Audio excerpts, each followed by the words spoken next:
a pontos corridos, né? Tem o reforço do Gamarra, como eu falei, no começo do Brasileiro. Sexta ou sétima rodada chega o Gamarra.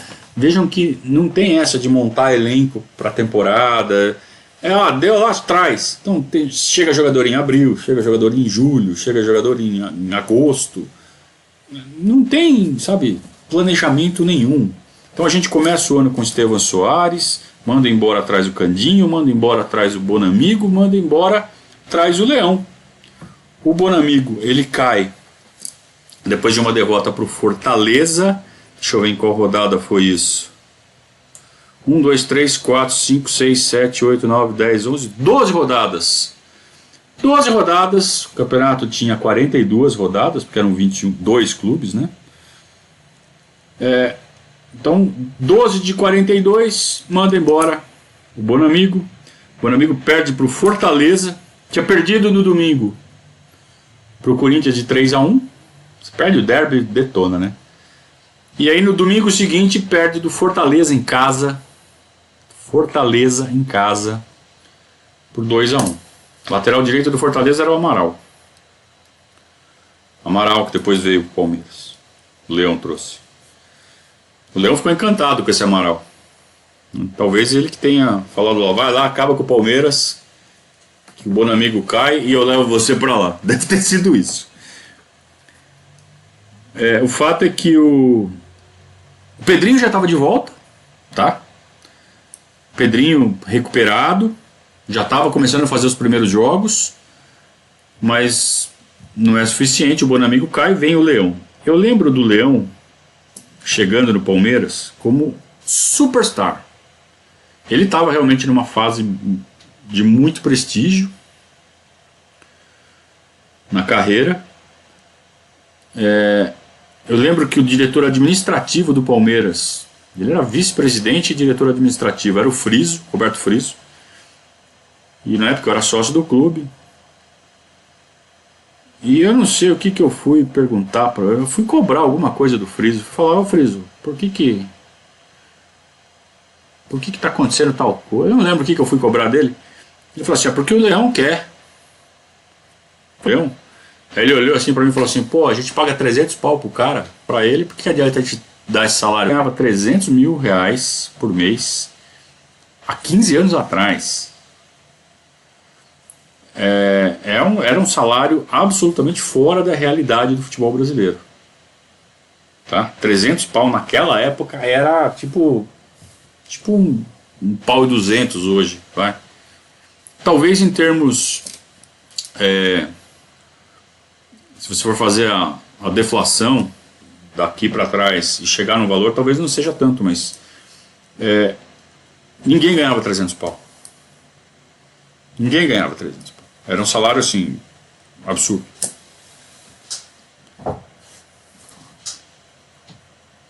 E o Leão chega botando banca mesmo. E ele arruma o time. Na mão do Leão, o Palmeiras fica 10 jogos sem perder. Ganha 6, empata 4 e dá uma subidinha. Então quando o Leão chega, a situação do Palmeiras é a seguinte.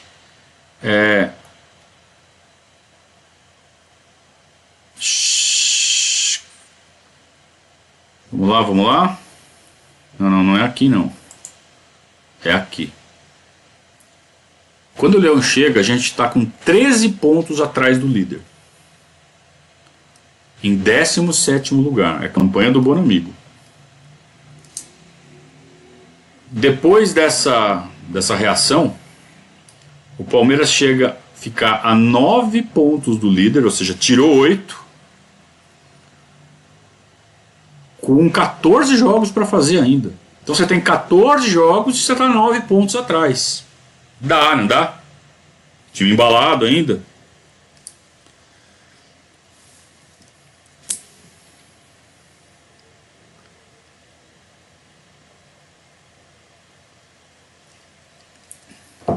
Em 2005, vocês vão se lembrar, aconteceu uma das maiores vergonhas do futebol brasileiro, que foi a virada de mesa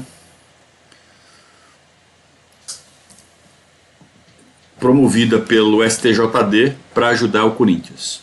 O Corinthians era o líder do campeonato,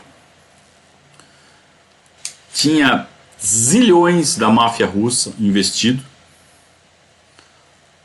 o técnico era o Passarella, tinha trazido o Tevez, Mascherano, que aqui a gente chama de Mascherano, né? Mascherano, outros argentinos ali não tão bem cotados, e precisava ganhar o campeonato de todo jeito, né? E aí estoura um escândalo envolvendo um juiz chamado Edilson Pereira de Carvalho. Eu vou contar a história, todo mundo conhece, mas todo mundo que tem idade, então pode ser que tenha muita gente aí que não saiba da história porque não tem idade para isso. Então eu vou explicar. Um juiz chamado Edilson Pereira de Carvalho fez um esquema com uma máfia de apostadores. Então nós estamos falando de 2005. Já havia muitos sites de aposta online. E esses caras sempre manipularam resultados de jogo. E eles fazem muito isso em jogo de tênis, de campeonatos menores, que tem pouca visibilidade, pouca atenção. Então eles vão lá e falam o cara errar não sei quantos saques. Porque aposta-se de tudo, né? Quantas dupla falta o cara vai fazer no jogo. Tem muito disso. Só que eu não sei porque raios resolveram fazer esquema de manipulação no Campeonato Brasileiro da Primeira Divisão. Esse Edilson Pereira de Carvalho entrou no esquema. E ele foi descoberto, foi desmascarado.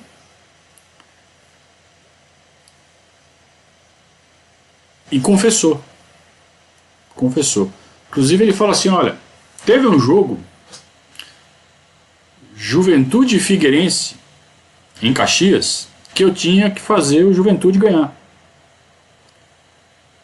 Mas o Edmundo acabou com o jogo. Eu tentava, o Edmundo foi lá e fez 800 gols lá, o Figueirense ganhou, não tinha o que fazer. Mas não foram em todos os jogos que eu fiz isso. Eu manipulei esse jogo e esse jogo. Nenhum desses jogos que ele admitiu ter manipulado era do Corinthians. Mas o Corinthians... 2 dos jogos que o Corinthians tinha perdido foram apitados pelo Edilson.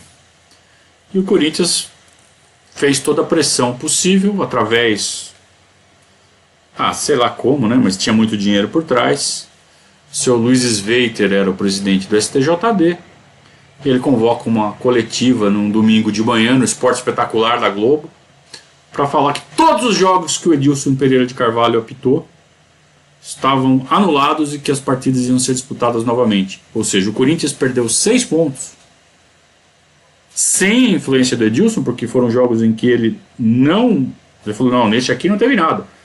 Não interessa. Sua arbitragem está comprometida, tem que disputar tudo de novo. Por quê? Porque o Corinthians perdeu as duas.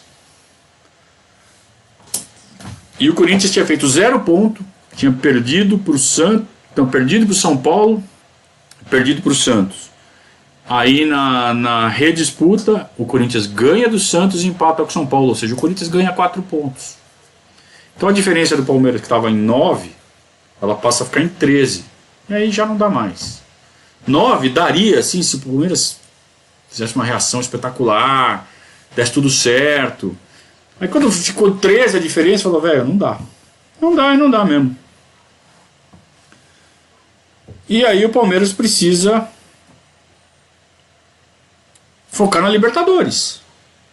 O Palmeiras estava em 7º, 8º lugar, dava para chegar em 4º ainda. E o Palmeiras vai fazendo ali sua campanha digna, vai subindo na tabela, vai ganhando o jogo. Pedrinho está de volta, jogando bem. E nas últimas... faltando 5 rodadas para o fim, o Palmeiras ganha do São Paulo, ganha do Juventude, mete 6-2 na Ponte Preta, perde do Internacional na penúltima rodada, lá no Beira-Rio, tradicional. E aí fica 1 ponto atrás do Fluminense. Fluminense em quarto, Palmeiras em quinto. E a última rodada, o último jogo é Palmeiras e Fluminense no Palestra. Aí é um jogaço. É um jogo dos mais legais que eu já fui lá no Palestra. Lotado. Aquela coisa de sábado à tarde, sol de dezembro na lata, quente pra caramba. E o Palmeiras sai atrás. O Tuta faz um gol no primeiro tempo, pegando um rebote. Aqui está uma resposta de Wikipedia. Não perguntei nada pra você. O Tuta então faz 1-0 e o primeiro tempo vira 1-0. O Palmeiras precisava ganhar. O empate era deles.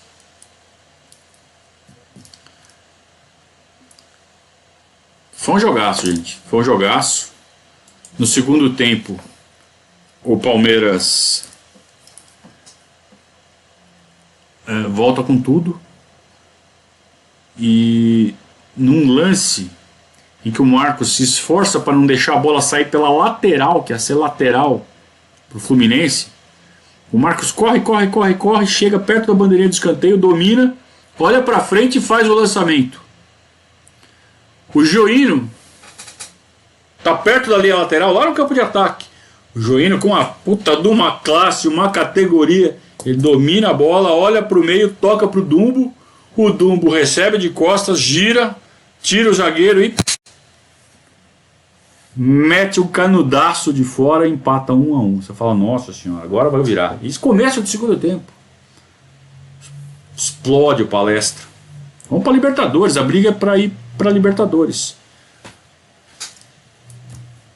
Só que 5 minutos depois, o Arouca que depois veio jogar com a gente, o Arouca devia ter 20 anos, 19 anos na época. Não era cabeludo ainda, um cabelinho, sabe o cabelinho curtinho, de humilde, de sub-20. Pelo menos naquela época sub-20 era humilde, né?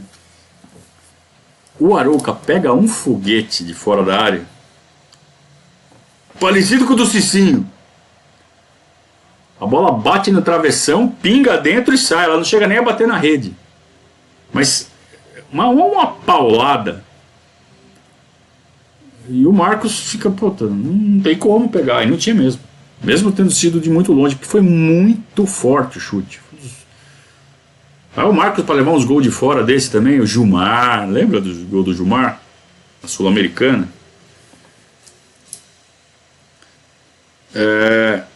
E sem culpa, né? Não tem como. Para fazer gol no Marcos é só acertando umas dessas mesmo. E aí já estava quase 20 minutos. 2-1 Fluminense. Mas eu senti no Palestra uma coisa que lembrou um pouco aqueles climas da Série B. De todo mundo, vamos. E aí o Palmeiras faz 2 gols de bola parada. O Palmeiras faz 2 gols de vai na marra. Então, aos 20 e poucos, o Juninho bate uma falta na lateral da área. Ele joga no meio do bolo ali. O Petkovic estava no Fluminense na época. Ele tenta afastar, só que ele não pega em cheio na bola, ele só dá uma raspadinha na bola. No que ele dá uma casquinha, ele tira de todo mundo, a bola entra no gol. O gol foi pro Juninho. Mas quem fez o gol contra foi o Petkovic. 2-2. E tinha ainda uns 15 minutos pela frente. Aí o time do Fluminense sentiu a força da torcida do Palmeiras. Vocês lembram quando o Thiago Neves falou que naquele 3-3 da Copa do Brasil contra o Cruzeiro, a torcida do Palmeiras quando vai foi uma daquelas. Quando empatou 2-2, tinha 15 minutos pela frente ainda, a torcida falou, é agora. E os jogadores do Fluminense, você notava que eles borraram o calção. O Palmeiras foi com tudo pra cima, mais uma falta, dessa vez do lado direito. mais para trás, na intermediária, junto à lateral. O Correia ia pôr na área. Ele bate a falta na direção do segundo pau. Ela passa por todo mundo, pinga na pequena área e entra direto no gol. O Kleber, que era o goleiro do Fluminense, fica vendido, porque é uma bola difícil essa. Uma bola igual que o Tcheco cobra em 2008, também no Palestra, que entra no gol do Marcos. O próprio Fluminense fez um gol assim em 2008 também, no Maracanã, num 3-0 que a gente levou lá. Essas bolas que vão bem na direção do segundo pau, que se passa por todo mundo, o goleiro não sabe se alguém vai testar ou se ela vai passar, e fica sem ação. Porque até o último momento o goleiro não pode dar 2 passos pro lado para pegar a bola no canto. Porque se alguém dá uma testadinha, é gol. Então o goleiro, para ele tentar pegar a bola que vai pro lado, a bola tem que passar por todo mundo. Só aí que o goleiro tem que pular, e não dá tempo. Então, se o cara que bate acerta esse ângulo, que foi o que aconteceu com o Tcheco, que foi o que aconteceu, acho que foi o Conca que bateu em 2008, ela passa pelo Fred e entra no cantinho do Marcos, e essa que o Correia, às vezes até sem querer. Se o cara mirar, ele não consegue. Porque além de tudo ela tem que pingar, né? Ela tem que bater no chão. Porque ela tem que vir na altura da cabeça dos caras. Porque ela vem muito alto, o goleiro sabe, ninguém vai cabecear essa bola. O goleiro tem tempo para dar 2 passos pro lado e agarrar a bola. Se ela vai na altura da cabeça da rapaziada e passa, é indefensável. E foi o que aconteceu. O Correia acabou fazendo o gol. O Palmeiras fecha o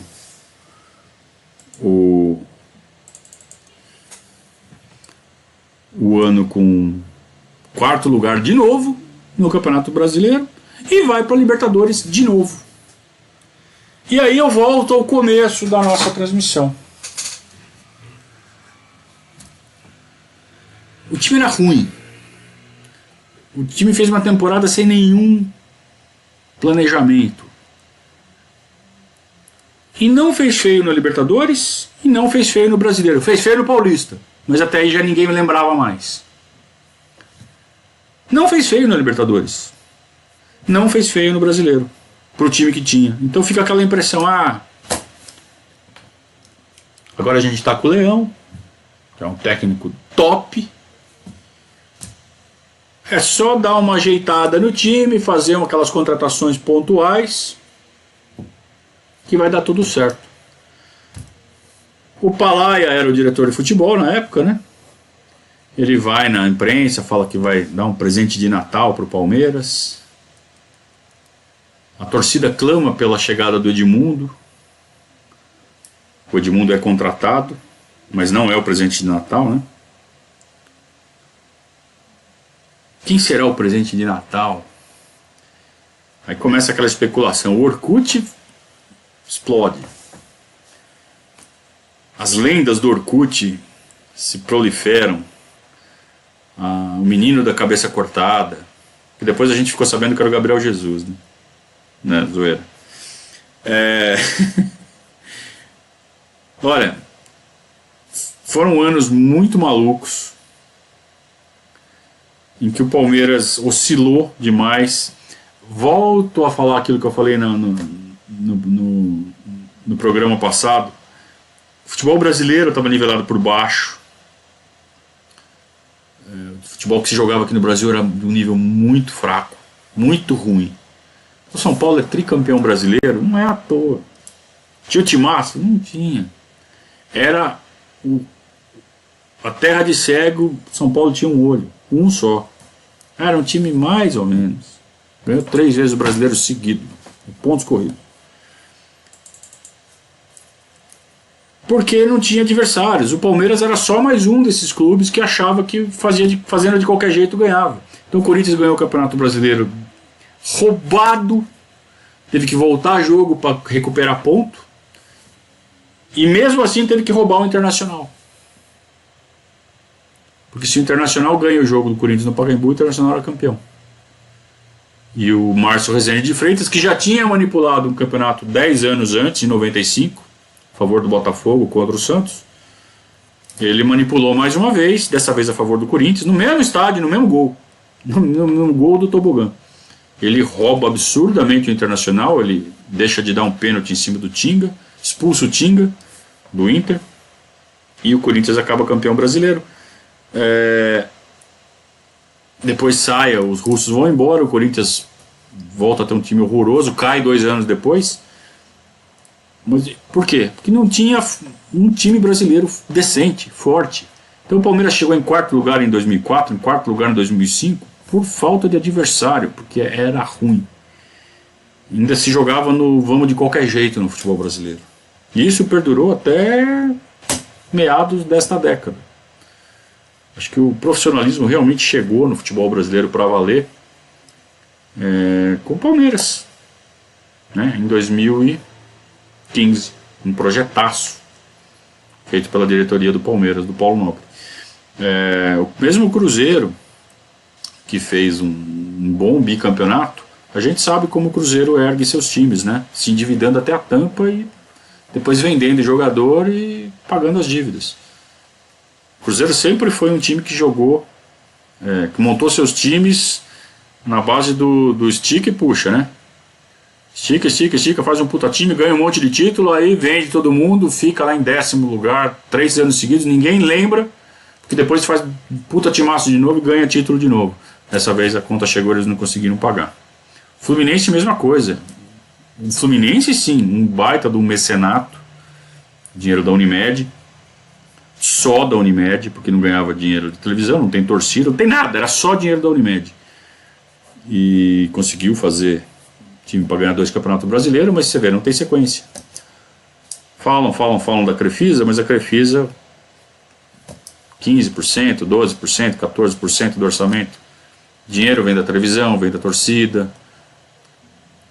Palmeiras tem outras fontes, então é um modelo diferente. E tem, claro, o Allianz Parque, né, que é uma grande fonte de receita. Então, agora sim, hoje a gente está acostumado com esse tipo de coisa. Felizmente, o Palmeiras conseguiu se posicionar bem. Mas na época ninguém fazia isso. O São Paulo era uma bagunça, mas era menos bagunçado que os outros, por isso acabou ganhando alguns campeonatos.